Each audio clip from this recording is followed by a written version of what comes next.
A'udzu billahi minasyaitonir rajim. Bismillahirrahmanirrahim. Wassalatu wassalamu ala sayyidina Muhammad wa ala alihi wa sahabatihi ajma'in wattabi'ina ila yaumiddin. Amma ba'd. Assalamualaikum warahmatullahi wabarakatuh.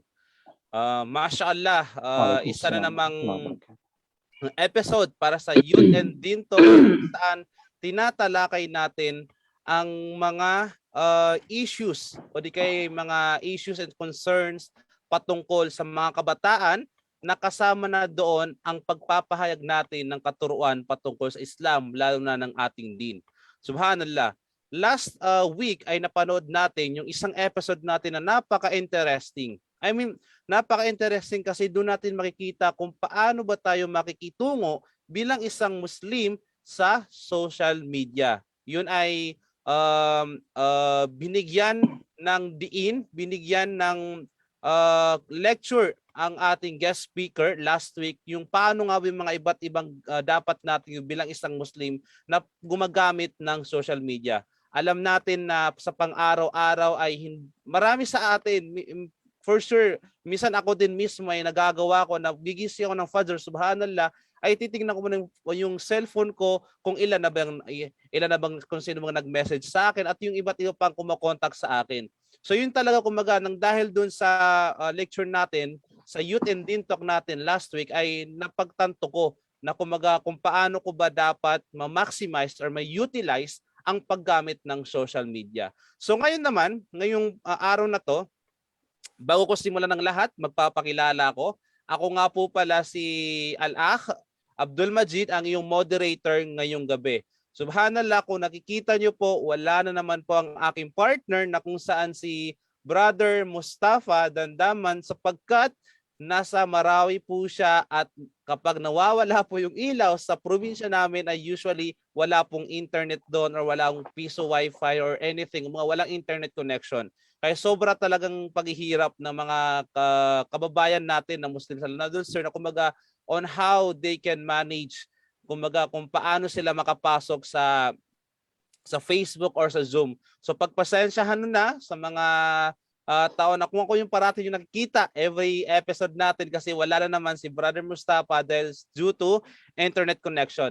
And before natin simulan itong talakayan natin patungkol sa topic natin ngayon, ay nais ko munang humingi ng konting tulong sa ating mga nanonood ngayon. Unang tulong na pwede nung may tulong sa amin ay i-like nyo itong napapanood yung video. After nyo ma-like, i-mention nyo lahat ng mga friends nyo and close of friends, families, and yung mga best friends nyo and yung mga tito-tita ninyo. And after that, share this video para naman hindi lang kayo ang makakuha ng kaalaman patungo sa Islam sa tatalakay natin na topic ngayong gabi. Na kung saan, ang topic na ating tatalakayin ngayong gabi ay the diseases of the heart, yung mga sakit ng puso.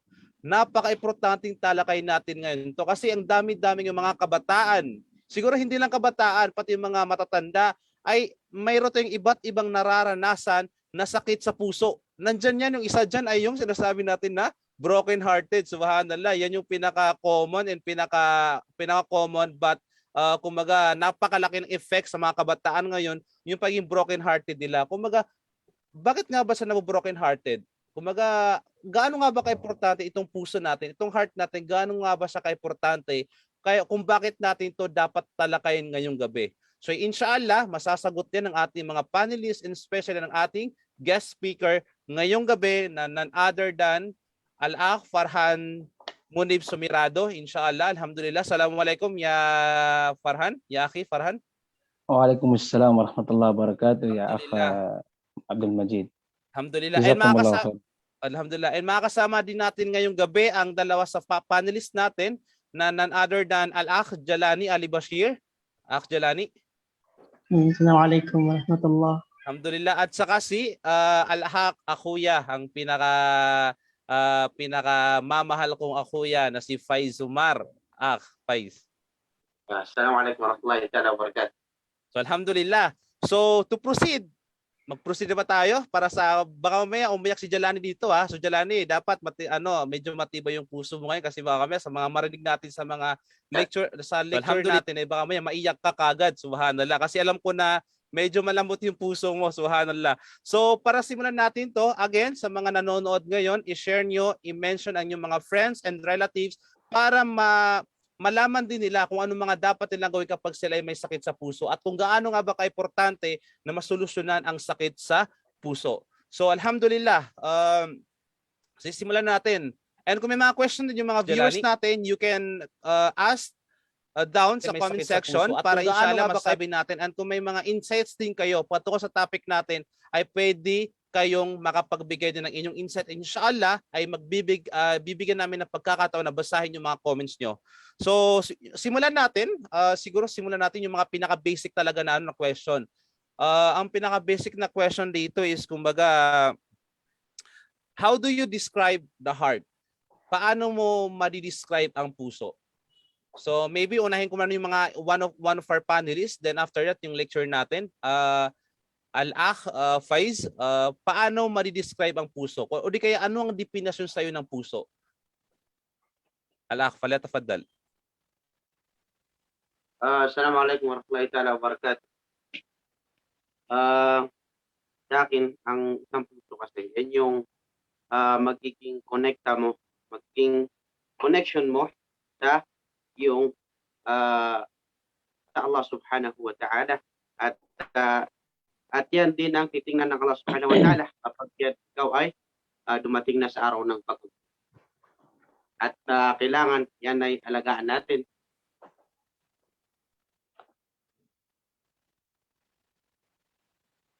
So yun, alhamdulillah. Ikaw naman, Jalani, anong pwede mong maibigay patungkol sa puso or the heart? How do you describe the heart? Yan. So, wabihi nasta'in wa alayhi tawakkal. Assalamualaikum warahmatullahi wabarakatuh. Ang puso ay kung titingnan natin yan kasi iba't iba yung klase ng puso. Pwedeng sakit sa puso ng yung physical na sakit na puso, yun yung mismong sakit. And then, yung pinaka-importante dito ay yung wag magsakit yung puso mo nang dahil sa mga kasalanan. So ito kasi nga sabi kanina ni Kuya Faiz ay ang puso ang unang-unang titingnan o ang tinitingnan ng Allah kung gaano ka desire ito sa iyong mga gawain. Ang niyya, yung tinatawag na niyya ay nanggagaling sa puso. So kaya kailangan natin pangalagaan ang puso kasi kahit sa sakit man na natural na sakit sa puso, kapag yan ay hindi nagpa-function ay it will affect the other part of your body. So ganun din yung iman. So mashallah, magandang sagot din yan. Ngayon, marinig natin yung anong masasabi ng ating lecturer, guest speaker, Al-Akh Farhan.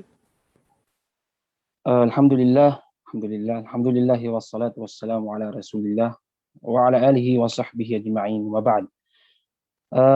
Assalamualaikum warahmatullahi wabarakatuh. Una sa lahat mga kapatid, ako'y nagpapasalamat sa inyong lahat sa pag-imbita nyo sa programang ito. Wallahi al-azim, ang ganitong programa napakaganda. Napakalaki ng may tutulong niya sa ating mga kapatiran, lalong-lalo na sa panahon ngayon, sa sobrang busy ng mga tao, sa sobrang busy ng mga kabataan. Karamihan sa kabataan ngayon, busy na rin sa social media. So para sa atin, kayo, ang mga kapatid na naggawa ng ganitong programa, wallahi al-azim, napakaganda. At meron itong napakalaking gantimpala kay Allah subhanahu wa ta'ala. Pwede tayong makatulong sa kanila, yung may mga problema sa din, may mga problema sa buhay. Kapag nakakarinig sila ng mga nasiha na mula sa mga katuruan ng Islam, pwede nilang mabago ang kanilang mga pananaw sa buhay. So ayun nga, nagpapasalamat ako sa inyo mga kapatid at ako naimbitahan dito. At yung sinabi ng ating mga kapatiran, si Ustad Faiz, kasama ko yan dito ngayon sa Saudi, alhamdulillah.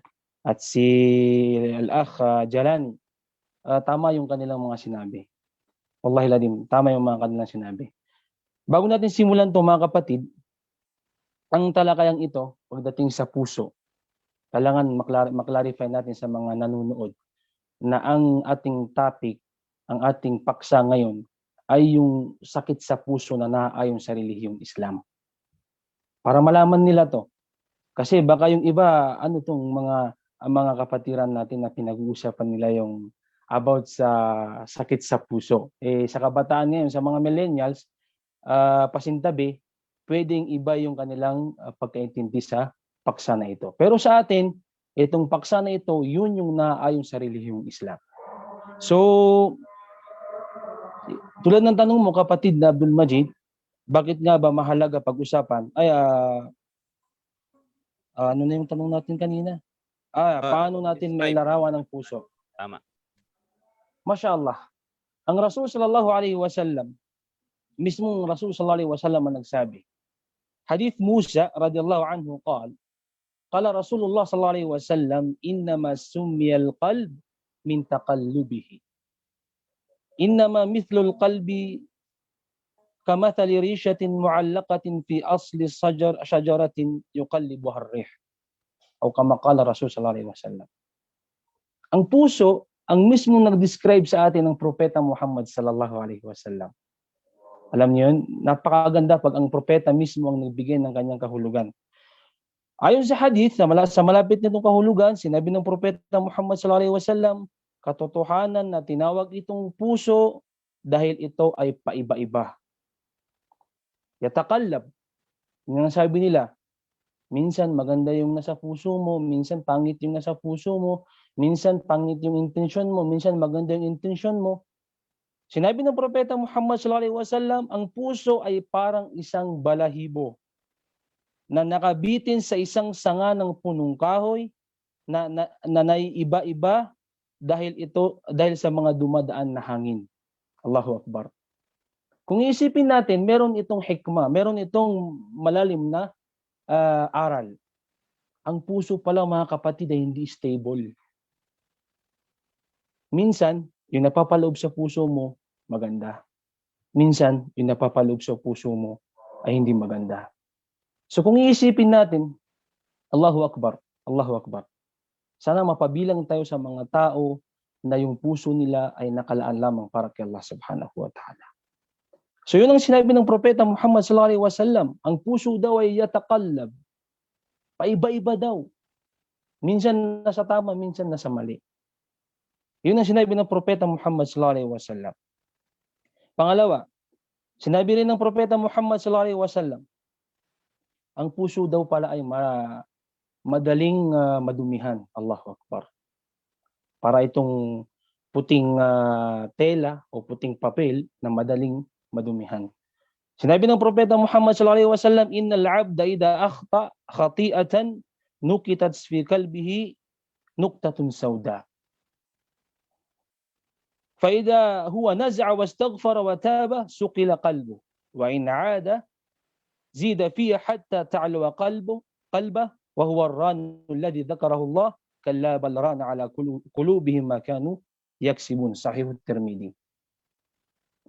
Nabanggit natin, sinabi ng propeta Muhammad sallallahu alaihi wasallam, ang puso pala ay napakadaling madumihan. Napakadaling magkasakit. Allahu Akbar. Ayon sa mga tafsir, ayon sa mga syarh ng ating mga muhaddithin, ang puso daw, ang tao daw, ang alipin ni Allah subhanahu wa ta'ala kapag siya ay nakagawa ng kasalanan, malaki man o malaking kasalanan, nukita fi qalbihi nuktatun sauda. Nalalagyan ng ang kanyang puso ng dumi. Allahu Akbar. Nukta. Ibig sabihin ng nukta ay yung tuldok, nalalagyan ng napakaliit na itim ang kanyang puso. At kapag siya ay nagtauba sa Allah subhanahu wa ta'ala at nangako siya sa Allah na iiwanan niya na ang kanyang mga nagawang kasalanan, liliwanagan ni Allah subhanahu wa ta'ala ang kanyang puso. Allahu Akbar. Ngunit sinabi na naman ng propeta, kapag siya, binalikan niya ang kanyang nagawang kasalanan, Allahu Akbar, wal-iyadu billah, wa huwa ar-ranu alladhi dhakarahu Allah ta'ala fi kitabihi, kalla bal rana ala qulubihim ma kanu yaksibun. Yung taong yun ay napakaitim ng kanyang puso. Allahu Akbar.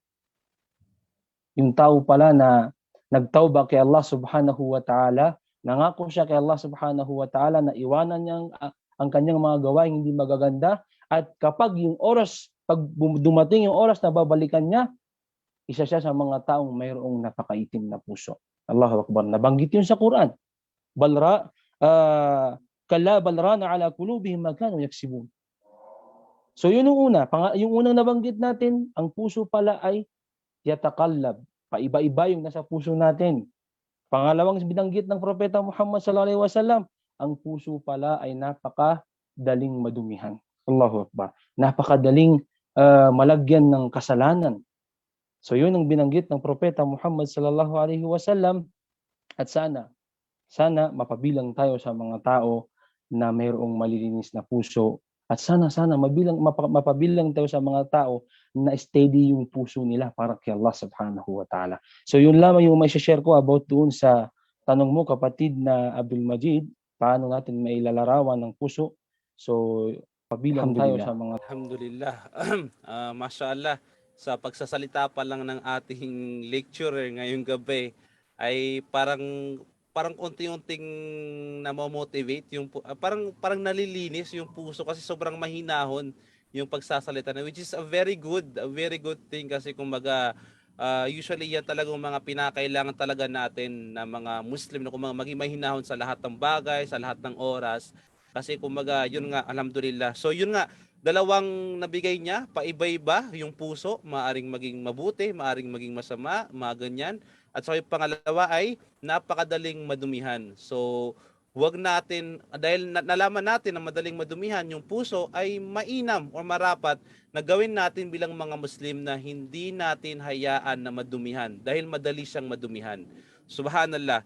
So before ako mag-proceed sa pangalawang question, Waalaikumsalam sa mga nanonood na viewers natin from Dubai, UAE, from Abha, Saudi Arabia, from Cotabato City, Bahrain, Marantau, mashallah Marantau, and from Sharjah, and from Tacorong, from Cagayan de Oro, from Iligan City, and also from Manila. So waalaikumsalam warahmatullahi wabarakatuh, and waalaikumsalam din sa aking sa aking kuya na si Ryan Ibrahim. Waalaikumsalam warahmatullahi wabarakatuh. So to proceed sa pangalawang question na aming inihanda, ay ang unang sasagot dito ay si Al-Akh Jalani Ali Bashir. And then after niya sagutin ay itong duduktungan ng ating lecturer na si Akh Farhan. So ang pangalawang question dito ay, why is it important to talk about the state of one's heart? In Tagalog, para sa mga nakikinig, bakit nga ba importante na pag-usapan yung state o yung kumaga kung gaano ka okay or gaano hindi ka okay yung puso ng isang tao? Importante ba yun? Oo, hindi. And bakit? So, Al-Akh Jalani, falyatafaddal, Yaki. Aywa. Bismillahirrahmanirrahim. So, para sa akin ay ito ay mahalagang pag-usapan. Kasi yun nga, ang puso ay paiba. Yung nasabi kanina ni Sheikh Farhan, Ustad Akuya, na ang puso, ang kalagayan ng puso ay paiba-iba siya. At ang kalagayan ng puso ay napakadaling niyang madumihan.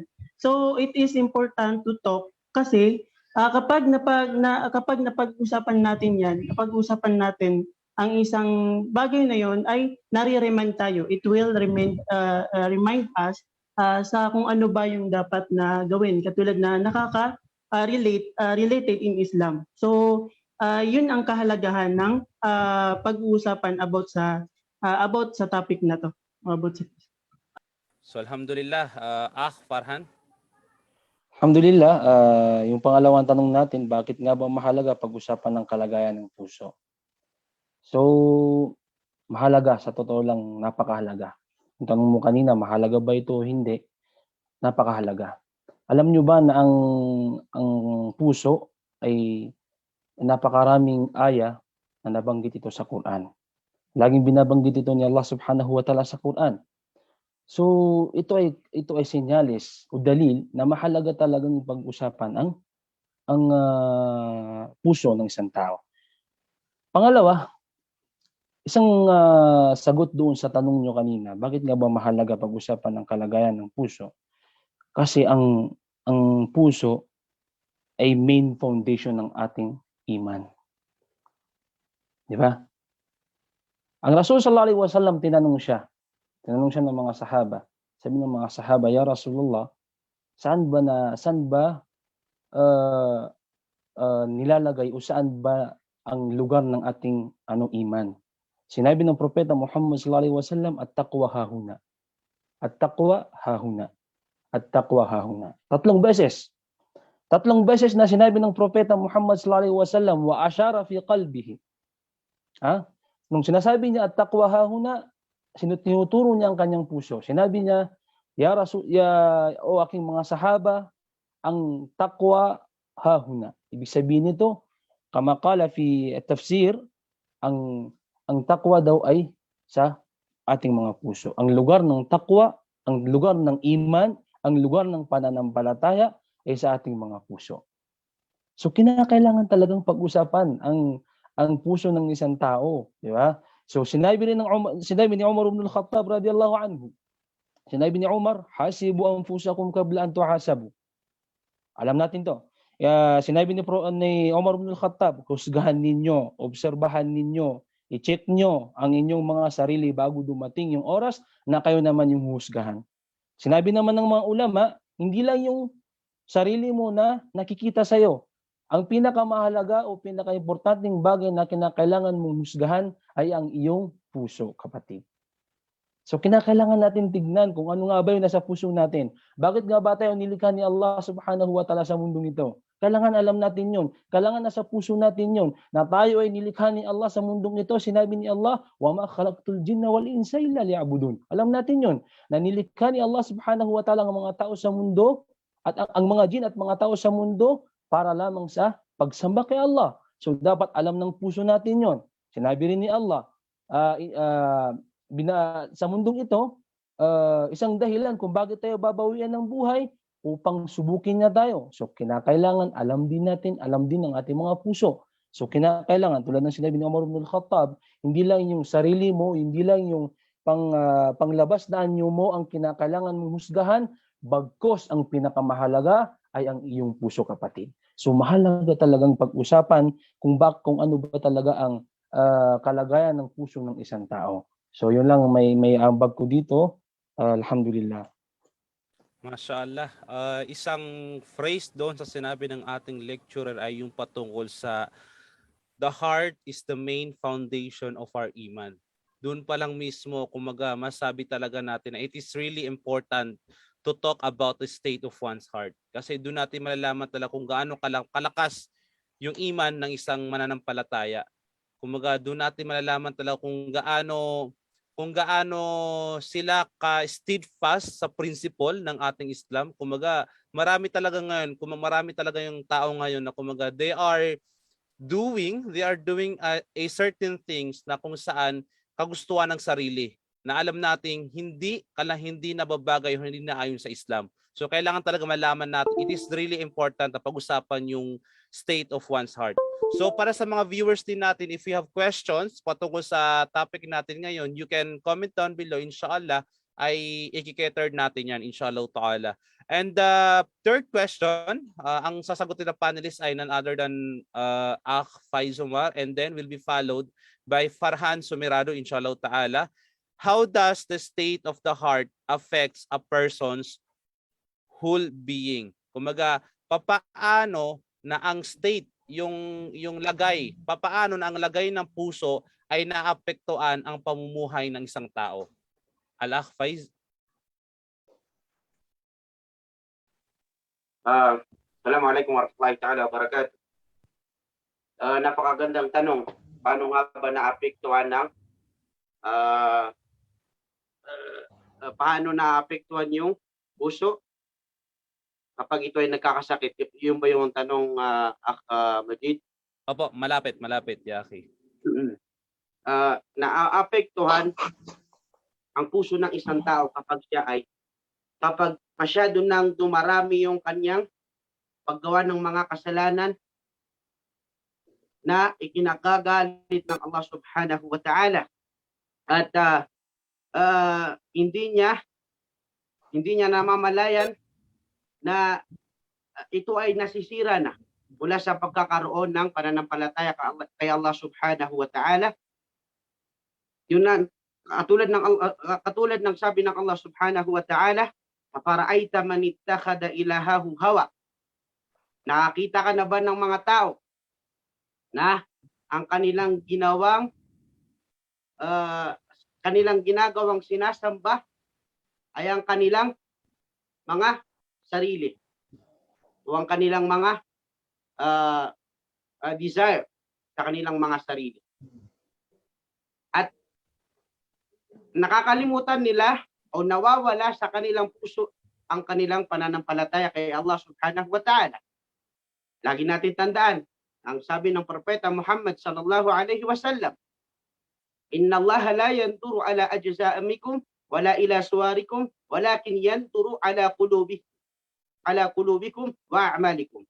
Ang Allah subhanahu wa ta'ala ay hindi niya titingnan kung ano man ang ating itsura, ano man ang ating mga pananamit, bagkus ang Allah subhanahu wa ta'ala ay kanyang titingnan ang ating mga puso at ang ating mga gawain.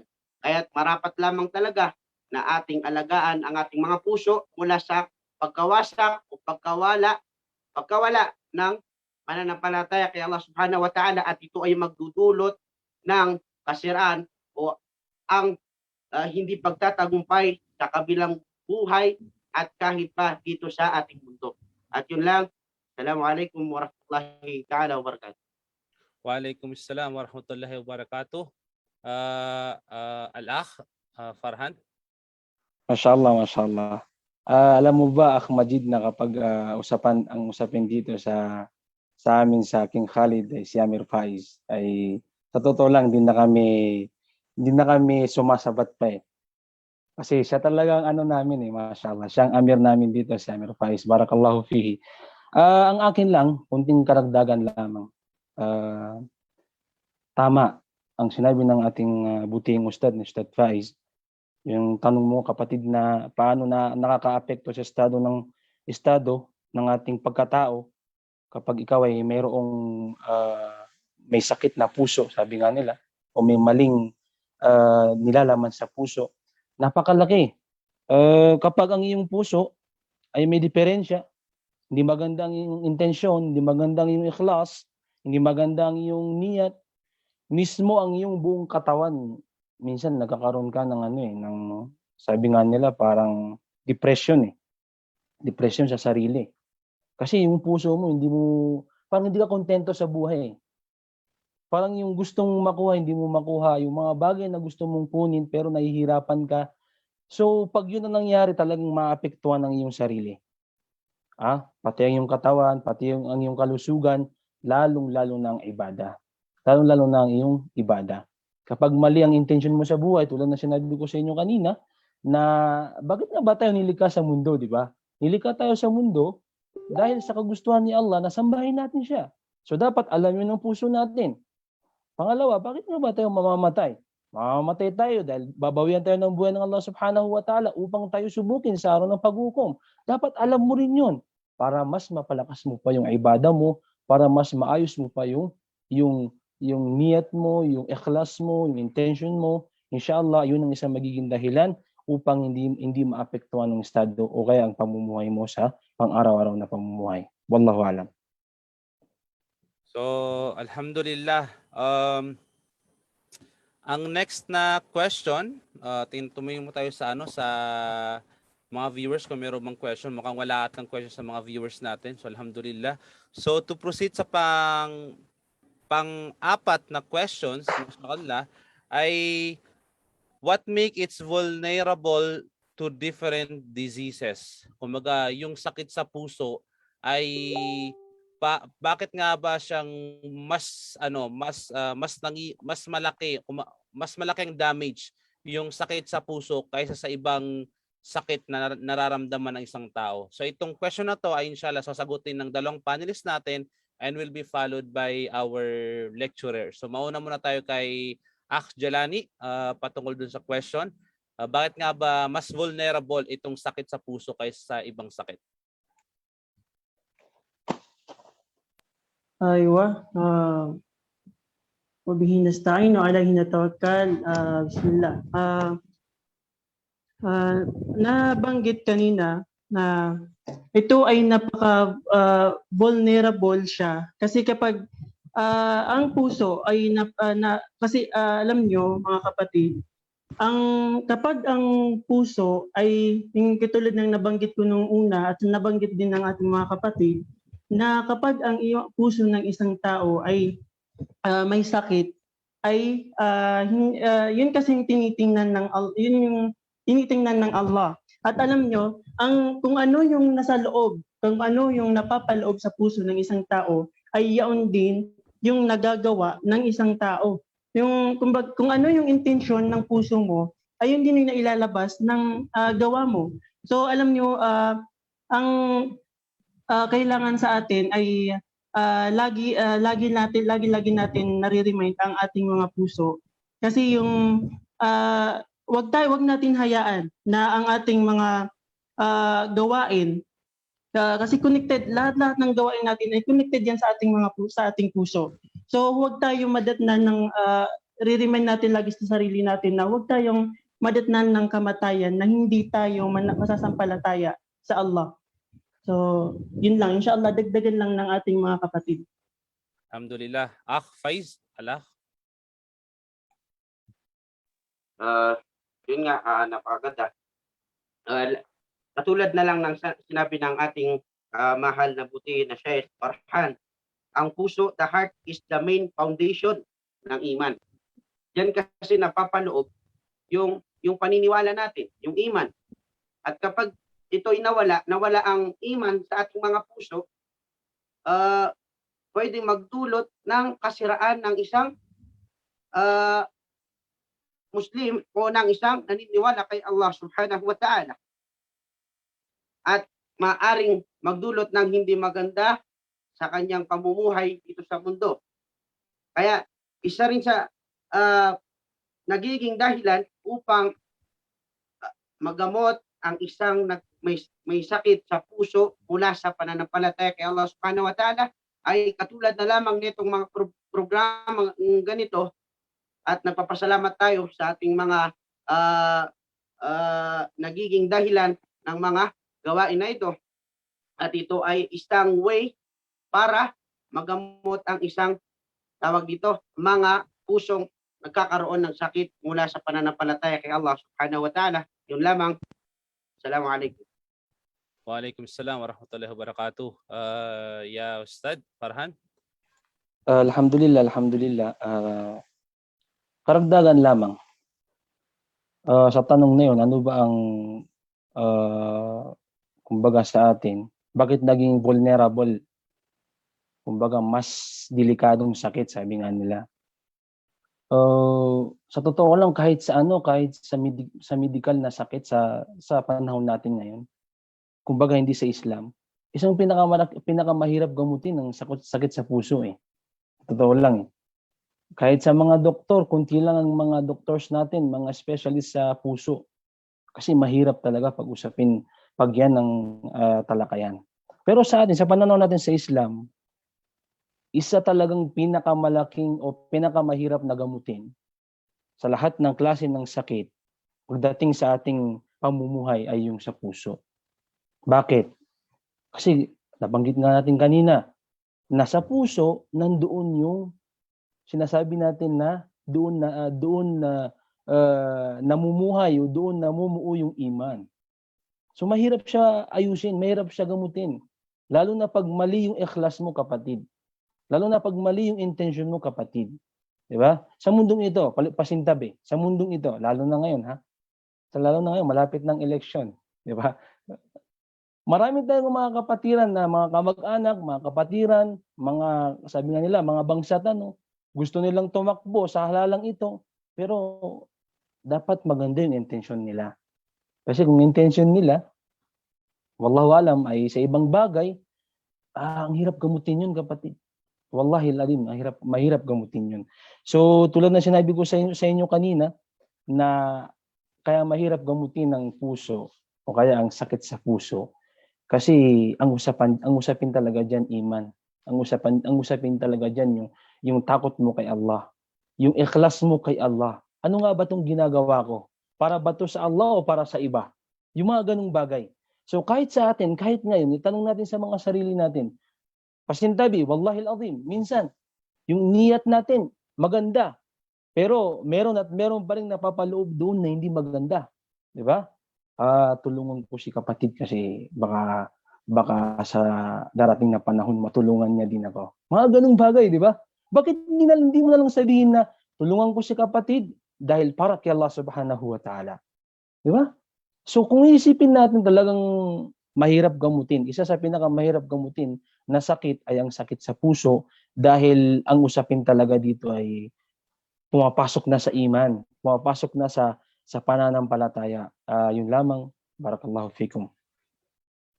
Alhamdulillah. Meron pong isang question bago tayo mag-proceed sa mga formal questions natin. Kung hindi po muna masagot ngayon, pwedeng after ng mga formal question natin. Ang question po dito is, meron daw po bang dua para sa pusong merong galit or parang may galit daw yung puso. So inshallah, kung hindi pa masagot ngayon, while i-research natin, ay pwede tayo mag-proceed muna sa next question, inshallah ta'ala. Inshallah. So yun, alhamdulillah. Ang next na question pa naman po dito ay from sa mga viewers din natin na actually same din to sa sa given na natin. Yung disease ba, yung sakit ba sa puso ng mga Muslim ay maaring dahilan po ba ng sakit sa puso ng mga Muslim ay ang mga kaibigan, pamilya or environment? Bakit at bakit hindi po? So, yun, parang kumaga meron bang tendency, may pagkakataon ba na maaring kaya nagkakaroon ng sakit ng puso yung isang Muslim kung naging masama siya or nagiging mahina yung iman niya ay dahil sa kinakatayo niyang environment or sa mga friends niya or family niya. So inshallah, sasagutin to muna ng ating kapatid na si Akh Jalani. Yung question na yun, Al-Akh Jalani. So, mashallah, no? Ang tanong ngayon, siguro, kasi paano maapektuhan ba ng environment mo? Maari ba yun? Parang yun yung may tendency ba na maapektuhan yung puso mo o maging sanhi ng pagka-disease ng iyong puso ay dahil sa environment mo. So ito, ang sa akin lang, wallahu alam, sana di ba i-correction lang ako ng ating mga kapatid kung may masabi lang na hindi Pero sa akin siguro ito lagi nating tatandaan na ang intention lang ng ating mga gawain ay para lamang sa Allah at wala nang iba pa. So yun, kahit ano man, hindi ko kasi alam kung paano yung way na paano kanila maapektuhan paano nila maapektuhan yung sakit ng puso mo. Siguro kung lagi kang galit, pero which is hindi tama na lagi kang galit. Kasi, yun nga, sabi kanina ni Kuya Abdul Majid na yung mahinahon, dapat lagi natin i-remind yung sarili natin na mahinahon dapat ang pakikitungo sa kahit ninuman. So yun, maaring yun yung tendency na lagi kang galit sa environment mo. So lagi mong tatandaan na ito, ang foundation yun nga, nabanggit kanina, ang foundation ng ating heart, ang ating mga puso ay ang iman. So ipaloob lang natin sa ating mga puso ang tamis ng ang tamis ng iman at wag nating hahayaan na mapasukan ito ng galit o anumang sanhi ng na ikakasakit ng puso mo. So kailangan kasi walang napapaloob diyan ng sakit ng galit kasi isang sakit din 'yun ng puso. So dapat ay yun lang natin sa ating sarili na para lang to sa Allah. Ito kapag may nagagalit ka, mag-istighfar ka na lang at ipaubayan mo na lahat sa Allah. So inshallah dudugtungan lang din 'yan o dadagdagan lang din 'yan ng ating mga kapatid inshallah. Inshallah. Faiz, ba meron kang gustong may dagdag or another insights patungkol sa question na maaari bang isa sa maging dahilan kung bakit nagkakaroon ng sakit sa puso ang isang Muslim or humihina ang iman ng isang Muslim ay dahil sa nakapalibot sa kanya, mapakaibigan, pamilya at iba pa? Sa akin naman, sa nakikita ko,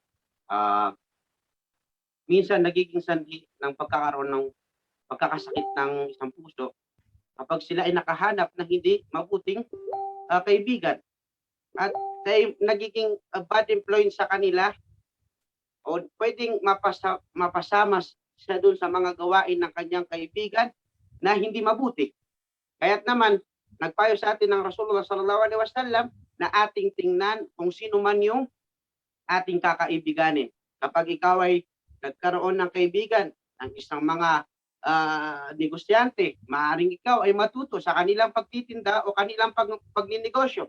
At kung ikaw naman ay mayroong mga kaibigan na mga duat, mga ustad, mga ulama, ay maaaring ikaw ay magkaroon ng kanilang kaalaman o pwedeng maging ikaw rin ay maging katulad nila na mga duat, ustad, mga ulama, mga masyayikh, ganun. At yun ang pwedeng maging dahilan ng kung sakali ang isang tao ay magkaroon ng sakit sa kanyang puso mula sa pananampalataya kay Allah subhanahu wa ta'ala. So, alhamdulillah. Farhan? Alhamdulillah, yung tanong nyo kanina, makakaapekto ba sa puso ng isang tao yung kanyang environment, yung napapaligid sa kanya? Dalawa yan, mga kapatid. Maaaring makaapekto sa'yo, maaaring hindi makakaapekto sa'yo. Una, maaaring makaapekto sa'yo kapag mahinang yung iman. Diba? At saka alam naman natin sa mundong ito, ang gawain lang sa mundong ito, mabuti at masama. Kung sa mabuti, dun ka na. Pero pag masamang gawain, at hindi mo napigilan yung sarili mo, kunwari, halimbawa, sinabi ng ating ustad, si Ustad Faiz, si Ustad Jalani, nabanggit ng Propeta Muhammad sallallahu alaihi wasallam na sa isang Muslim, obligado sa iyo na maghanap ng iyong kaibigan. Kaibigan na magbibigay sa iyo ng manfaa, kaibigan na magbibigay sa iyo ng kabutihan. So kapag meron kang kaibigan na nagbibigay sa iyo ng kabutihan, alhamdulillah. Pero pag meron kang mga kaibigan na gumagawa ng hindi maganda, nasa sayo yun, kapatid. Di ba? Lalo na ngayon sa mga millennials, nasabi nila, pakisama lang eh. Kailangan lang makisama ka, ganun lang eh. Alam naman natin yan eh. Pero kapatid, pag alam mong mali, dun ka susubukin ni Allah. Dun ka niya susubukin. Di ba? So, hindi naman karapat dapat sa'yo na totally, iwasan mo sila o totally, itakwil mo sila. Hindi. Kasi hindi yun ang utos ng Islam eh. Diba? So, ang sa atin, payo. Kung kaibigan mo, magbigay ka ng payo. Imbis na iwasan mo, kasi natatakot ka na maapektuhan yung puso mo, pero pag kaya mo, alam mo sa sarili mo na kaya mo pang pigilan yun, payuhan mo. Diba? Kung hindi mo kayang payuhan, magniyat ka, magdua ka sa Allah subhanahu wa ta'ala. Ya Allah, sana yung mga kaibigan ko na to, mga pamilya ko na to, mga kapitbahay ko na to, ay mawala sa kanila yung ganitong gawain. Ano man sinabi ni Propeta Muhammad sallallahu alaihi wasallam, man ra'a minkum munkaran falyughayyirhu bi yadihi, fa in lam yastati fa bi lisani, fa in lam yastati fa bi qalbi, wa dhalika da'ful iman. Sa malapit nitong kahulugan, isa sa kaida o pamamaraan ng Propeta Muhammad sallallahu alaihi wasallam, kapag siya ay nakakakita ng hindi magagandang gawain, lalo na ngayon sa panahon ngayon, pag ikaw ay nakakita ng hindi magandang gawain, kapag kaya mong pigilan sa pamamagitan ng iyong kamay, sabi nga nila, kung kunwari kapatid mo naninigarilyo, kung di mo sa kanya, gawin mo. Pero kung kunwari hindi mo kaya, pagsabihan mo. Pero pag hindi mo na talaga kaya, ipagdua mo ang iyong kapatid na, ya Allah, sana mawala sa kanya yung ganitong gawain, wa dhalika da'ful iman, at isa yun sa mga pinakamahinang pananampalataya. So yun yung isang bagay na sinasabi ko sa inyo na maaaring hindi makaapekto. Diba? Hindi makaapekto. Yung isa naman, maaaring makaapekto, ay, baliktad, maaaring makaapekto. Yung hindi makakaapekto, kinakailangan malakas yung iman mo, kapatid. Diba? Hindi naman pwedeng maghanap ka ng lugar na ikaw lang ang tao doon. Maghanap ka ng isang barangay na ikaw lang ang tao doon. O kaya maghanap ka ng isang lugar na lahat mu'min. Wal iyadu billah, siguro sa panahon ngayon mustahil, di ba?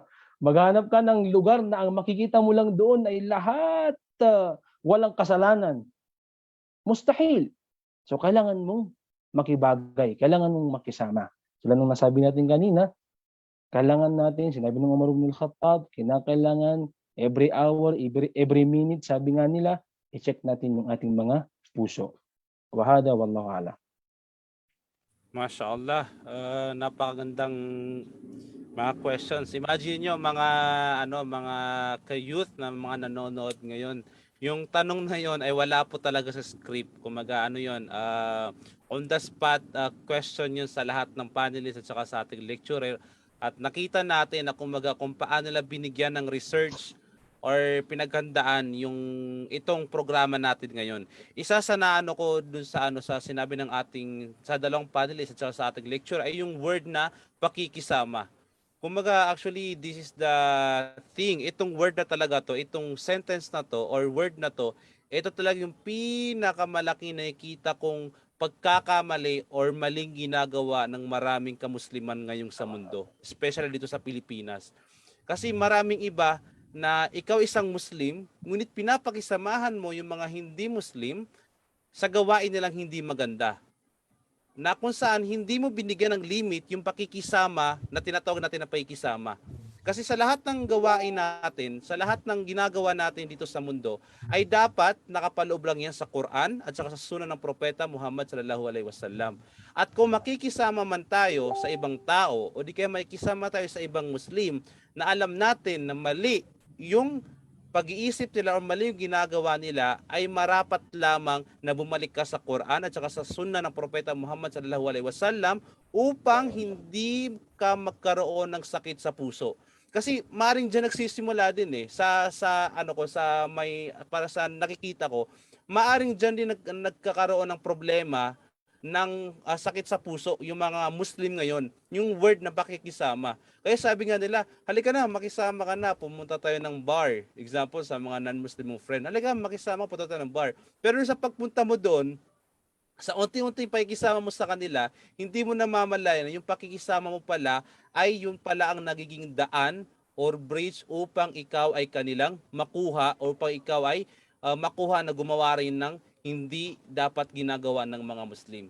So yan dapat ang lagi nating tandaan na we still need to stick sa ating principle, sa ating relihiyon na kung sa Quran at saka sa sunan ng Propeta Muhammad sallallahu alaihi wasallam. So mashallah, may babasahin lang akong isang comment sa ating viewer from Fatima Ligaspi Haji Rasul. She said, pain, anger, and hatred lead to causes of pain in our heart.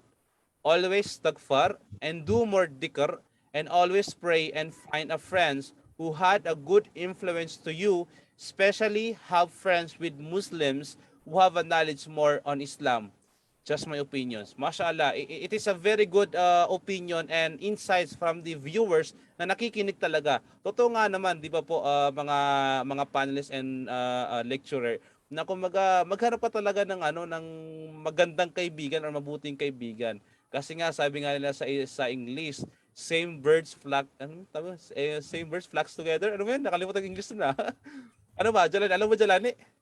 Baka alam mo, hindi mo alam? Basta ikaw Farhan, baka alam mo yung sayings na yun.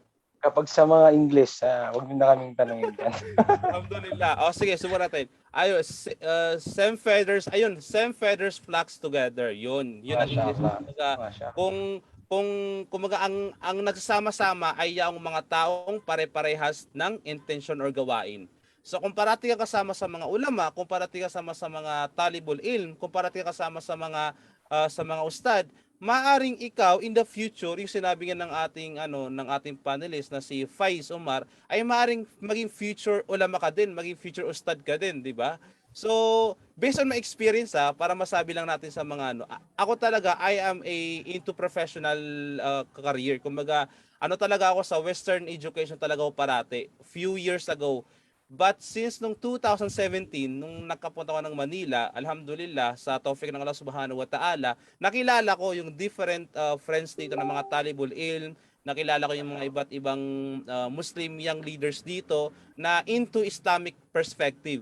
At kung nakilala ko sila, doon ko nasabi na, uy, ito alhamdulillah, binigay ng Allah na tawfik na mapasama ako sa kanila. At ngayon, sa mga ginagawa nila dati, kasama na ako sa ginagawa nila ngayon. So alhamdulillah sa tawfik ng Allah subhanahu wa ta'ala. Actually, isa dyan sa mga nakasama parati si Faizi. Kaya nga, parating ko sinasabi, kumbaga mahal na mahal ko yung si Faiz kasi isa yan sa mga naging dahilan nung kakasimula pa lang namin dito sa Metro Manila nung 2017. Mashallah. So alhamdulillah. So to proceed ay sa panglimang question na to, alhamdulillah. Ang panglimang question dito ay what is the secret for a steadfast heart that only beats for Allah?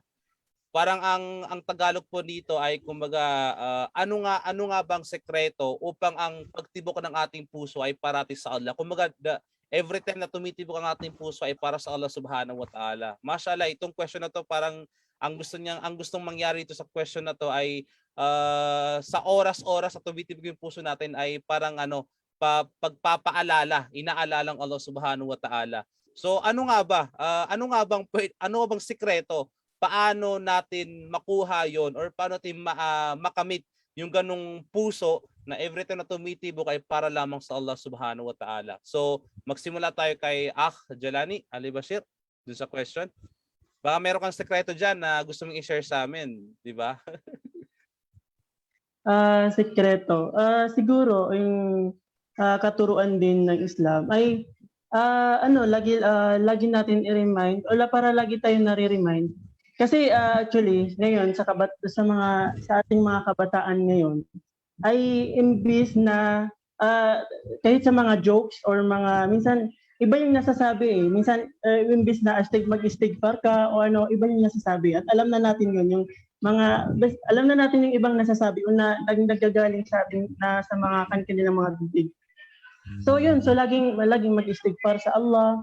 So kunwari nagpapahinga ka, tapos laging nakaupo ka. So bismillah. Tapos every step of your lahat ng mga gagawin mo ay laging may tadhkir dapat sa Allah. Kunwari kapag nagpapahinga ka, mag-istighfar ka, subhanallah, alhamdulillah, wala ilaha illallah, Allahu akbar. Yun, yung pinaka-advisable na advice sa aking sarili at sa inyo. Laging istighfar, dhikr sa Allah subhanahu wa ta'ala. Mashallah. Al-Akh Faiz Omar, baka meron kang gustong idagdag. Bismillahirrahmanirrahim. Sa tingin ko napakadami ng sekreto para mapanatili natin yung puso natin. Mapanatili natin yung puso natin kay Allah subhanahu wa ta'ala. Sana lamang doon sa salita ng Allah subhanahu wa ta'ala na ang sabi niya, ala bidhikrillahi tatma'innul qulub. Sa pinakamalapit na kahulugan, verily in the remembrance of Allah to find heart rest. Tandaan na ang pag-aalala kay Allah subhanahu wa ta'ala ay nagiging mapanatag ang ating mga puso sa Kanya. Isa yan sa pwedeng maging sekreto. Napakarami ng sekreto, pero pwedeng isa yan upang maging steadfast yung puso mo kay Allah subhanahu wa ta'ala.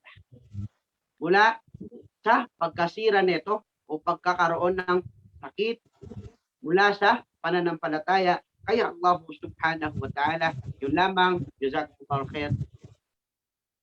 Alhamdulillah. Sheikh Farhan, baka meron kang may dagdag.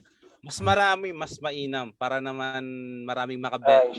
Inshallah. Karagdagan lang kasi nabanggit ng ating mga kapatiran, si Ustad Jalani, si Ustad Faiz, ang aming butihing Amir Faiz.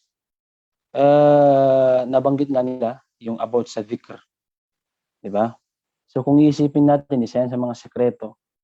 Kahit ang mga sahaba, ridwanullahi ta'ala alaihim, dyan sila nagkakatalo-talo. Yung pagpaparami ng mga adhkar nila kay Allah subhanahu wa ta'ala. Pero sa akin gusto kong magbigay ng isang sekreto. Diba? Sekreto kung paano magiging maganda o mapayapa yung connection mo kay Allah. Kung sa akin, based on my experience lang, sekreto, sabi nga nila, bawat isa mayroong pamamaraan. Di ba? Paano magiging okay yung connection mo, kaya yung pamumuhay mo, yung puso mo para kay Allah subhanahu wa ta'ala. So doon ako sa binanggit ni Allah ni Propeta Muhammad sallallahu alaihi wasallam, innamal a'malu binniyat wa innama likulli imri'in ma nawa. Tamang intention lang mga kapatid. Kinakailangan yung pamumuhay mo, kung gusto mong maging maganda yung connection mo sa Allah, wala kang iniisip na problema sa buhay, tamang intention lang. Nagsasala ka para kay Allah. Kumakain ka para kay Allah. Nag-aaral ka ng Islamic studies para kay Allah. Nag-aaral ka ng Western education para kay Allah. Nakikipagkaibigan ka para kay Allah. Tutulong ka sa mga iba para kay Allah. Maganda yung connection mo sa iyong mga kapitbahay, mga kaibigan para kay Allah. Di ba? So kinakailangan lang, isang may papayo ko, may masasabi ko sa inyong magandang sekreto para maging maganda o mapanatag ang ating mga puso ay yung tamang intention para kay Allah subhanahu wa ta'ala. Yung tamang niya. Wallahi al-azim. Kapag lahat ng iyong gawain sa buhay ay lahat para kay Allah, mararamdaman mo at mararanasan mo sa sarili mo na maganda palang gumawa ng ganitong bagay na lahat para kay Allah subhanahu wa ta'ala. So yun yung may dadagdag kong kaalaman na isa talagang pinakakailangan na sekreto. Sabi nga nila, wag niyo sasabihin sekreto lang to, ha. Tamang intensyon mga kapatid. Tamang intensyon. Wallahi al-azim, tamang intensyon. Yun lamang. Barakallahu fikum. Ayan, mashallah. So parang nangyari, hindi na sekreto yung mga nasabi ng ating mga panelists at saka ng ating lecturer. Pero itong sekreto na to, ito yung sinasabi natin na dapat natin ipamahagi sa iba. Kasi may kumaga ito yung sekreto talaga na exempted na sekreto na dapat ipamahagi sa iba. Kasi may mga ibang sekreto na kapag sekreto bawal talaga ipamahagi. Pero itong klaseng sekreto dapat talaga ipamahagi sa iba upang magka-benefits din yung maraming tao. Mashallah, alhamdulillah. So, yung sa question po kanina, ano po yung dua? Sino po yung mapagbigay? What are the prayer for a heart na merong galit? Yung may dua po ba sa puso na may galit? Paano mawala or ma-vanish? Sige po. Meron lang akong ang Rasul sallallahu alaihi wasallam, lagi siya nagdudua. Lagi niyang sinasama sa kanyang mga dua, ya muqallibal qulub, thabbit qalbi ala dinik. Muqallibal qulub, ya muqallibal qulub, ang ibig sabihin ng Allah subhanahu wa ta'ala, o aming Panginoon, ikaw ang may hawak ng aming mga puso, ikaw ang may hawak ng aming magagandang intensyon, ikaw ang may hawak ng aming mga galit. Sabi ng mga madaming nilagay na meaning ng ating mga ulama doon. Thabbit qalbi ala dinik. At panatagin mo ang aming mga puso sa iyong relihiyon. Sinabi rin ng Propeta Muhammad sallallahu alaihi wasallam, Allahumma musarrifal qulub, sarrif qulubana ala ta'atik. Yun din yung isa nabanggit. Ya musarrifal qulub, ang Allah ang ibig sabihin ng Allah, ya Allah, ikaw ang tanging may hawak o kaya ay gumagalaw o kaya may paano ba natin sasabihin yun mga kapatid? Tanging may kakayanan na baguhin ang aming mga puso, sarrif qulubana ala ta'atik. At inihingi namin sa iyo, ya Allah, na lahat ng aming gawain ay para lamang sa iyo. Yun yung isang may papayo kong dua sa ating kapatid. Yun ang laging dua ng Propeta Muhammad sallallahu alaihi wasallam pagdating sa kanyang puso. Wallahu a'lam. Alhamdulillah, jazakallahu khairan. And for the last question, and siguro para last na rin yun, ay how to protect the heart from diseases and what are your advice sa mga nanonood ngayon? Paano natin protektahan yung puso natin sa mga sakit at saka ano yung advice nyo sa mga nanonood ngayon? So, Al-Akh Jalani. So, alhamdulillah. Ngayon, nawa ay may nakuha tayong aral. Ngayon nalaman natin base sa mga unang questions na pwede natin din pagbasihan kung paano natin protektahan ng ating mga puso upang ito ay hindi magkasakit. So ang lagi natin yung iba nabanggit kanina ni Kuya Farhan, Ustad Farhan, na ang yun main foundation ng ating puso ay ang iman. At saka ang tinitingnan lang dito ay yung ikhlas mo sa Allah Subhanahu wa Ta'ala. Lahat-lahat ng mga gagawin mo ay para lamang sa Allah Subhanahu wa Ta'ala at wala nang iba pa. So yun yung pinaka wag sana pumasok sa ating isip o wag pa sana pumasok sa ating mga puso na ang mga gawain nito ay para lang kay ganyan, para kay fulan or kay sino man. So wag sana mangyari din sa atin. Yun, protektahan ng ating mga puso sa pamamagitan ng ikhlas. So, ikhlas na ang lahat ng gagawin mo ay para lamang sa Allah at wala nang iba pa. So, ang may papayo ko lang sa aking sarili at sa inyo sa inyong mga kapatid na ay yun. Kaya napaka-importante ito na pag-usapan, nabanggit din kanina, ay dapat laging malinis ang ating mga puso o ating mga intentions. Kasi yung nabanggit din kanina, sabi ng Allah Subhanahu wa Ta'ala, ya ayyuhalladhina amanu taqullaha haqqa tuqatih wa la tamutunna illa wa antum muslimun. Wag kayo mga ayon sa malapit ng kahulugan, o kayo mananampalataya katakutan niyo ang Allah sa tunay na pagkatakot at huwag niyo hahayaan na madatnan kayo huwag niyo hahayaan ng mga sarili na mamatay kayo, madatnan kayo ng kamatayan na hindi kayo mga Muslim o hindi kayo masasampalataya sa Allah Subhanahu wa Ta'ala. So yun, inshallah nawa ay may napulot tayo na aral dito inshallah. So yun lamang, jazakumullahu khairan. Alhamdulillah. Faiz, Umar, alam kong galit ka na sa akin kasi on the spot kitang tinawag. Masyaallah, alhamdulillah. Alhamdulillah. Paano naman, medyo nakakasa naman tayo. Sabi naman tayo ng mga question. Alhamdulillah, napaka gaganda ng mga katanungan natin dito. Paano nga ba natin mapoprotektahan ang ating mga puso mula sa pagkakaroon ng sakit? Mula sa pagkawala ng pananampalataya kay Allah Subhanahu wa Ta'ala. Tulad na lamang ng sinabi ng ating puting Sheikh na si Sheikh Farhan Sumirado na dapat na meron tayong mabuting intensyon sa lahat ng ating mga gawain. Magsasala ka, magsasadaka ka, mag-hajj ka, lahat ng ibadah ng ating ginagawa ay hindi pwedeng mawala ang mabuting intensyon ng sinasabing ikhlas sa ating mga gawain na walang ibang dahilan kung bakit natin ginawa yun. Iba na lamang para kay Allah Subhanahu wa Ta'ala. At kaya na lamang ng sinabi ng ating mga ulama, la yaqbalu Allahu al-amal illa bisyartain, hindi katanggap at ang ating mga gawain. Iba na lamang sa dalawang kondisyon. Ano ang unang kondisyon? Khalisan lillahi tabaraka wa ta'ala.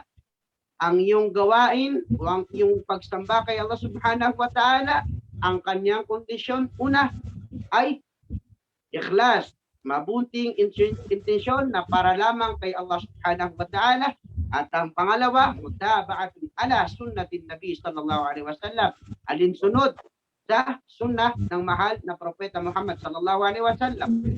Pangalawa ay dapat nating tanggapin ang lahat ng mga nangyayari, lahat ng qadar na nangyayari sa ating buhay, mabuti man ito o masama. Ang huli, ang sinabi ng Allah Subhanahu wa Ta'ala, وَلَقَدْ خَلَقْنَا الْإِنسَانَ وَنَعْلَمُ مَا تُوَسْوِسُ بِهِ نَفْسُهُ وَنَحْنُ أَقْرَبُ إِلَيْهِ مِنْ حَبْلِ الْوَرِيدِ. Tandaan natin ang sinabi ng Allah Subhanahu wa Ta'ala na katotohanan na nilikha namin ang mga tao at alam namin ang mga ibinubulong nito. At nandiyan yung anxiety, problema, at lahat ng mga hindi mabubuting ibinubulong ng katawan o ng ating mga sarili. At tandaan natin, wa nahnu aqrabu ilayhi min hablil warid, na ang Allah Subhanahu wa Ta'ala ay sabi niya, pinakamalapit na kahulugan, na kami ay malapit sa kanya kaysa yung ating mga ugat dito sa ating mga paano ba sabihin? Ugat dito sa ating mga katawan. Unang dito sa ating kung tawagin sa Maranao ay bakrag. Yun lang siguro. Adam's apple. Yun. Malapit sa Adam's apple. Ito na lamang. Assalamualaikum warahmatullahi ta'ala wabarakatuh. Waalaikumsalam warahmatullahi wabarakatuh. And para magbigay ng ng kanyang last advice and dun sa question, alam natin na kumaga nahirapan talaga yung mga lecture natin sa show natin to. Kasi every time kasi pinapaon natin magsalita yung mga panelist eh. So usually yung mga gustong sabihin ng mga ng mga lecture natin, minsan nasasabi ng mga panelist. Pero kumaga we are still have the belief, kumaga naniniwala pa rin tayo. We still believe na kumaga kaya nga natin sila in-invite kasi we still believe that they can still produce or they can still say more about sa topic or sa mga binibigay natin na questions. So yeah, alhamdulillah, Sheikh Farhan. Alhamdulillah, tama yung sinabi mo kapatid na Abdul Majid eh. Minsan yung naka-ready na sasabihin ko ay nasabi na ni Amir Faiz. So inshallah, gagawa natin ng paraan. Ang tanong natin kanina, bilang panghuli na ba to? Naam, yeah, Sheikh. Paano maapektuhan, maprotektahan ang puso mula sa sakit? Di ba? Yun yung tanong, di ba? Mashallah. Awalan, tashihun niyya wajtinab min al-hasadi wal kibri wal riya.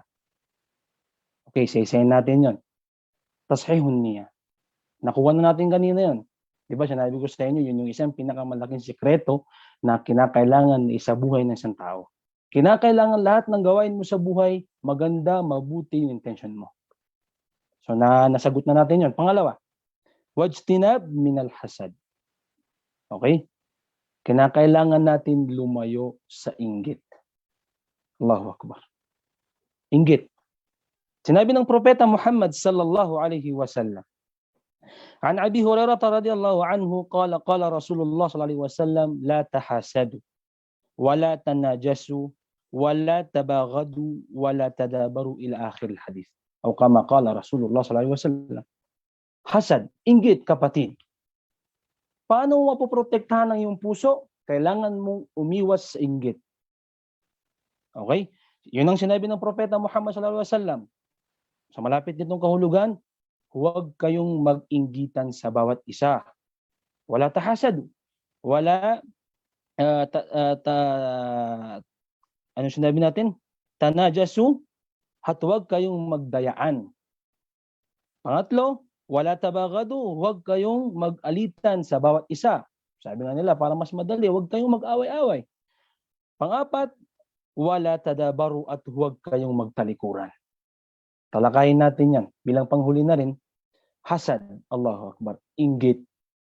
Bakit nga ba ang tao, bakit nga ba nagkakaroon ng sakit sa puso ang tao? Okay? So kung isipin natin, isang dahilan ay yung hasad, inggit, wallahi al-azim. Kinakailangan kapatid, na kapag ikaw, kasi sabi ng mga ulama natin, dalawang klase yung inggit, dalawang klase yung hasad. Magandang hasad at yung hindi magandang hasad. So kinakailangan, sinabi ng propeta Muhammad sallallahu alaihi wasallam, huwag kayong mag-inggitan. Allahu Akbar. Kasi ang Allah subhanahu wa ta'ala, may kanya-kanya siyang ibinigay na ni'ma, rizq sa tao. Kung binigay niya doon sa taong yun, ay pagiging mayaman niya, magpasalamat ka na lang kay Allah. Kung ikaw medyo nahihirapan sa buhay, yun ay mula kay Allah. Ang sinabi ng ating mga ulama, ang dalawang klase ng inggit, una, yung magandang inggit. Halimbawa, nakakita ka ng yung kapatid, nakatapos, mashallah, nakapagmasteral, nakapagdoktorate. Sinabi mo sa sarili mo, mashallah, sana ako din. Magandang inggit yun. Hasad. Pangalawa, yung hindi magandang hasad. Meron kang kapatid na nakabili ng kanyang mamahaling sasakyan. Di ba? Tapos dumating sa punto na ikaw wala. Pero sinabi mo, grabe naman to, nakakuha lang ng sasakyan ay yumabang na, sana mawala yung kanyang sasakyan. Ibig sabihin nun, hindi magandang inggit. So iwasan natin yun. Yun yung isang kinakailangan na iwasan natin yung inggit para maprotektahan yung mga puso natin, kapatid. Sinabi rin ng Propeta Muhammad sallallahu alaihi wasallam, huwag kayong magdayaan. Huwag kayong maglamangan. Sinabi rin ng Propeta Muhammad sallallahu alaihi wasallam, huwag kayong mag-alitan sa bawat isa. Pag-usapan nyo kung ano yung mga problema nyo. Pang-apat ay huwag kayong magtalikuran. So ito yung sinabi mo kanina, Abdul Majid, yung pakikisama. Di ba? Kailangan natin ngayon ng magandang pakikisama sa kaibigan mo, sa magulang mo, sa kapitbahay mo, sa lahat. Hindi yung tatalikuran mo na lang porket meron siyang hindi masyadong magandang gawain. Wal iyadu billah, tapos ikaw tatalikod na lang. No. Ano sinabi ng Propeta Muhammad sallallahu alaihi wasallam? La yu'minu ahadukum hatta yuhibba li akhihi ma yuhibbu li nafsihi. Alam niyo ba 'yun, mga kapatid? Sa malapit nitong kahulugan, hindi makukumpleto ang pananampalataya ng isa sa inyo hatta yuhibba li akhihi ma yuhibbu li nafsihi. Hanggat sa hindi niya igusto o kaya paano sasabihin to? Kung meron kang, para mas maliwanagan tayo, kung meron kang gustong isang bagay, kung gusto mong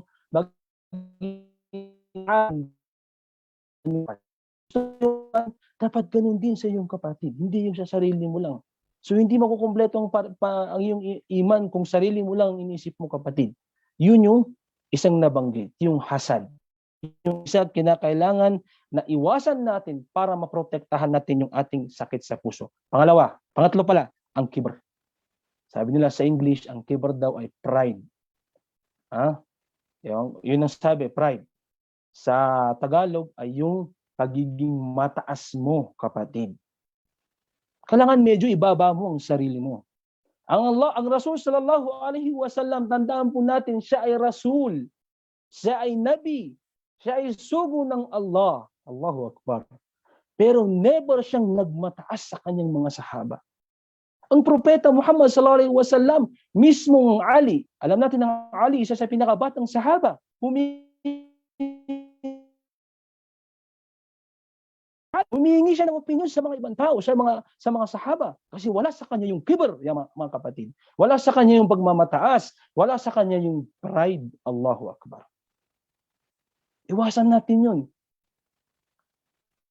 Di ba? Ang sinabi ng Propeta Muhammad sallallahu alaihi wasallam, qala Nabi sallallahu alaihi wasallam, la yadkhulul jannah man kana fi qalbihi mithqala dharratin min kibr. Faqala rajulun inna ar-rajula yajibu yuhibbu an yakuna thawbahu hasanan wa ni'luhu hasanatan. Qala inna Allaha jamilun yuhibbul jamal. Al-kibr batarul haq wa ghamtun nas, rawahu Muslim. Okay. Sinabi ng Propeta Muhammad sallallahu alaihi wasallam, hindi daw makakapasok ng paraiso sa inyo ang isang tao, isang mananampalataya na mayroong kibr, mayroong pagmamalaki sa kanyang puso na mithqala dharratin min kibr. Allahu Akbar. Alam niyo ba, mga kapatid, sinabi ng mga ulama yung dharra, mithqala dharra, mas maliit pa daw yun sa tamar. Siguro mga kasing laki ng raisins yun.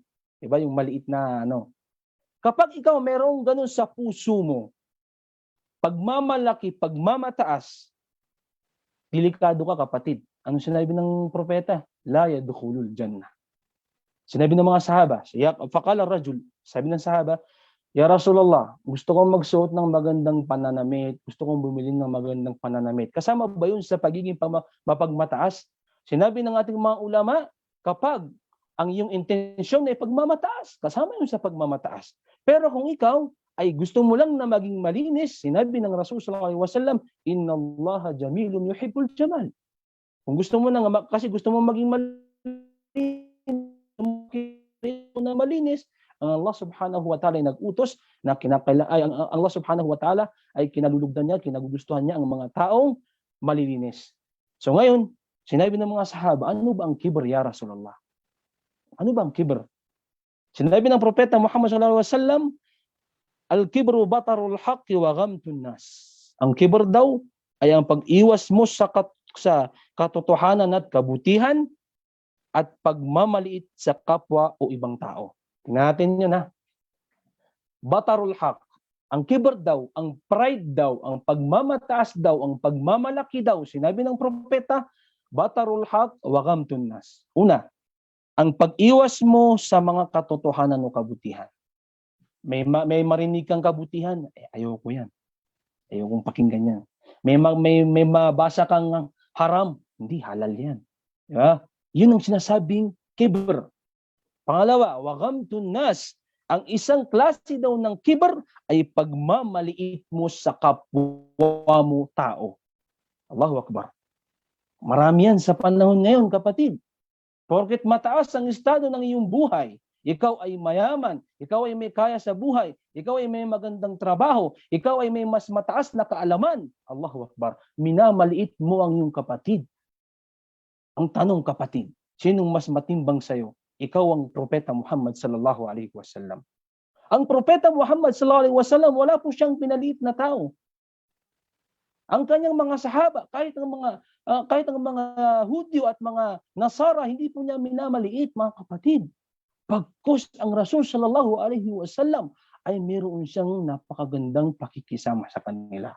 So yan ang sinasabi ng ating sinasabi ng Propeta Muhammad sallallahu alaihi wasallam na ibig sabihin ng kibr, ang pagmamataas mo, ang pagmamaliit mo sa mga tao, ang hindi mo pagsunod sa katotohanan o kabutihan. Yan ang sinabi ng Propeta Muhammad sallallahu alaihi wasallam bilang panghuli. Kasi ang tanong dito, paano maprotektahan ang iyong puso? Bilang panghuli, mga kapatid, ang isang pinaka-importanting iwasan natin ay yung sinabi ng Propeta Muhammad sallallahu alaihi wasallam, akhwafu ma akhafa ala ummati asyirkul asgar. Fasa'ala anhu, fasu'ila anhu, faqala ar-riya. Okay? Napakaiksi. Sinabi ng Propeta Muhammad sallallahu alaihi wasallam, ang pinakakinakatakutan daw niya sa kanyang mga umat. Sino bang umat ng propeta? Tayo, mga kapatid. Ay ang maliliit na pagtatambal. Yun daw ang pinakakinakatakutan ng propeta. Yung maliliit na shirk. Okay? Pagtatambal. At itinanong nila sa Propeta Muhammad sallallahu alaihi wasallam, ya Rasulullah, ano ba yung maliit na pagtatambal? Ano ba yung shirkul asgar? Sabi ng Propeta Muhammad sallallahu alaihi wasallam, ar-riya, ang pagpapakitang tao. Allahu Akbar. Kung gusto mo maprotektahan ang puso mo, iwasan mo yan, kapatid. Huwag mong ilagay sa puso mo yung pagiging pakitang tao. Gusto mong tumulong para ipakita mo sa ibang tao. Gusto mong magsadaka para ipakita mo sa ibang tao. Gusto mong magsala para ipakita mo sa ibang tao. Lahat ng bagay gusto mo ipakita lang sa ibang tao. Wallahi al-azim. Yan ang isang bagay na kinakailangan mong iwasan upang maprotektahan mo ang iyong puso mula sa mga sakit, kapatid, na mananampalataya. Una, ulitin ko sa inyo, itashin natin, i-correct natin yung ating mga intensyon. Pangalawa, kunin natin sa sarili natin yung inggit. Pangatlo, kunin natin sa sarili natin yung pagmamataas. Pang-apat, kunin natin sa sarili natin yung riya. At mga kapatid, sinabi ng propeta ng Allah subhanahu wa ta'ala, ku anfusakum wa ahlikum nara wa quduhan nas wal hijara. Isang kaida na makukuha natin doon, mga kapatid, linisin mo muna sarili mo. Linisin mo muna ang sarili mo bago ang ibang tao. Ang masakit dito, maraming tao sa mundo ngayon na sarili lang nila, ibang tao ang kanilang, ibang tao ang kanilang pinapakialaman, pero kinakalimutan nilang pakialaman ng kanilang mga sarili. Tutigilan sa mga maranaw, at tutulikan niran supadiran na kalilipatan niran su ginawairan. Na, mga kapatid, tanggalin natin sa sarili natin yan. Wallahi al-azim. Tanggalin natin sa mga sarili natin yan. Dahil ang sinabi ng Allah subhanahu wa ta'ala, ku anfusakum, sarili mo muna, wa ahlikum, at mga iyong pamilya, wa ahlikum, at susunod naman yung mga kaibigan, mga kapitbahay, at lahat ng mga tao. So yun yung apat na bagay na kinakailangan mong iwasan upang maprotektahan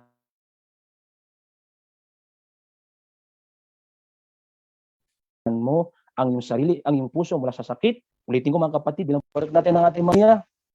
Pangalawa ay yung umiwas tayo sa hasad. Pangatlo, umiwas tayo sa kibr. Pang-apat, umiwas tayo sa pakitang tao. Yun lamang, pasensya na. mga kapatid, nais ko lamang ibahagi ito sa inyo dahil magandang kaalaman to at maraming salamat sa inyo. Naway nakakuha kayo ng kaalaman sa lahat ng ating mga binanggit at maraming salamat sa inyo mga kapatid. Yun lamang. Assalamualaikum warahmatullahi wabarakatuh. Waalaikumsalam warahmatullahi wabarakatuh. Mashallah. Doon sa mga nabanggit ng ating lecturer at sa mga panelists, ay yun talaga yung mga diseases or mga sakit sa puso ng mga Muslim sa panahon ngayon. Kumbaga yung sinasabi na inggit, kibar, yung sinasabi natin na pride, yung sinasabi natin na kumbaga pagpapakitang tao, yung sinasabi natin na maliliit na shirk, yung shirk asgar na kumbaga yung ginagawa ng mga Muslim na hindi na alam ay nakakapag-shirk na pala sila. Subhanallah. Nevertheless, yung lahat ng sinabi nila, mga kapatid, alhamdulillah, mashallah, napakagandang topic to. Kumaga, napaka-timely itong topic natin to kasi alam natin na with this with this period ng pandemic ay marami talaga nagkakasakit ng puso. Kasi kumbaga napapalayo tayo sa mga iba't ibang gawain bilang isang Muslim. Example, yung may mga lugar na kumbaga hindi ino-open para magsala yung mga kalalakihan, ay isa yun na kumbaga isa yun sa nagiging way or paraan na kung saan napapalayo yung mga kalalakihan sa wala-walam sa Allah, siguro dahil hindi natin nagagawa yung wajib ng mga kalalakihan na ginagawa na magsala sa masjid. At isa din yon in total, ang ginagawa ko kasi, kung ginagawa ko talaga, gumagawa ko ng isang line or liners kapag mag-end yung programa. Yung line ko dito is that diseases of heart happens when you distant yourself from Allah subhanahu wa ta'ala and to the way of Prophet Muhammad sallallahu alaihi wasallam. Kumaga nagkakaroon tayo ng sakit sa puso, nangyayari ang sakit sa puso sa mga kamusliman kapag ikaw ay napalayo sa Allah subhanahu wa ta'ala at hindi na sinusundan or ginagawa ang paraan ng propeta Muhammad sallallahu alaihi wasallam. Dahil kung hindi mo yung ginagawa, kung napapalayo ka na sa Allah subhanahu wa ta'ala, it means naliligaw ka na.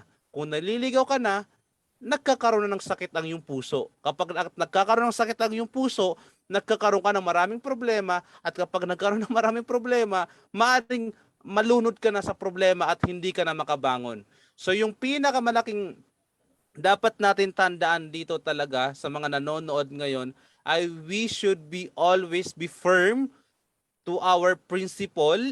We should always be firm sa Quran at sa sunan ng propeta Muhammad sallallahu alaihi wasallam. Dahil kung tayo ay nabubuhay or tayo ay namumuhay sa paraan ng Allah, sa paraan na nakasaad sa Quran at sa way ng propeta Muhammad sallallahu alaihi wasallam, ay wallahu alam, maaring wala ka ng sakit sa puso. I mean, napaka-pure na ng yung puso, di ba? Kung sinusundan mo talaga yung nasa Quran at saka sa pamaraan ng propeta Muhammad sallallahu alaihi wasallam.